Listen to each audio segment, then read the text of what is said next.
في صوت عربية جاية منين؟ منين؟ شفته. تعالى يلا، انت هربان فين؟ طب والله مش هسيبك لو انت راجل، تعالى. بصوا، يعني انا متأكد انهم هيجوا. فرجوا ازاي هيجوا، انا متأكد. الولد ده بيضرب عليا بالفي اس اس، تتوقعي يجيبني؟ ماشي، هعمل لكم تصويت.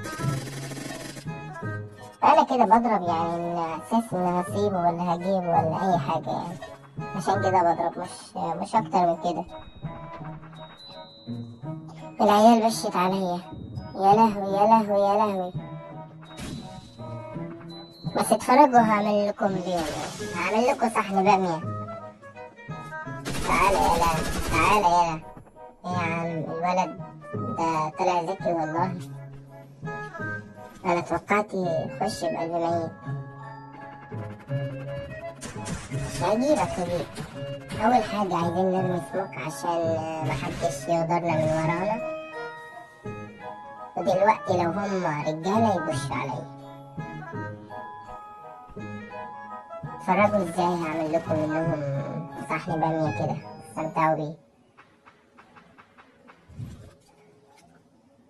يعني هعمل لكم صحن بامية تاكلوا انفرادكم وراهم. تعالى يلا، تعالى. ايوه، انت عامل ذكي وقلب ميت وباشش يا عم، انت بتعمل ايه يا عم؟ احنا اللي اخترعنا البابجي يا اسطى. صاحبك فين؟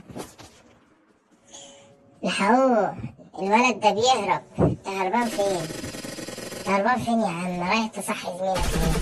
تعالى يا اسطى، تعالى خد صاحبك وروح على اللوبي.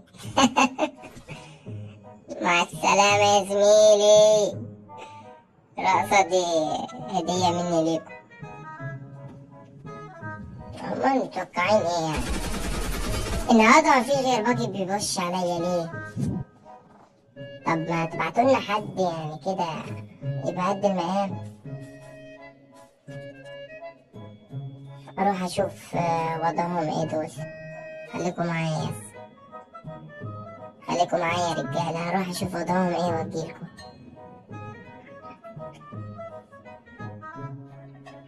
العيال بشت عليا، يا لهوي يا لهوي يا لهوي. ايه رايك يا زميل؟ ايه رايك يا صاحبي؟ ايه رايك في الحركة دي؟ تعالى متخافش، تعالى. بص، لو هعمر السلاح هيبش، فعشان كده اديته واحدة هيت شوت في دماغه. لا يا عم بالله عليك ما تفنشني يا اسطى. طب بص يا اسطى، اديك 50 دراجة نارية وتسيبني عشان صاحبي يصحيني. طب ما تقسم البلد نصين يا برنس. رقم 2، سيبهولي ما تخافش يا اسطى، انا غدار عشان كده ما تخافش. طول ما انا معاكوا يا جدعان ما تخافوش.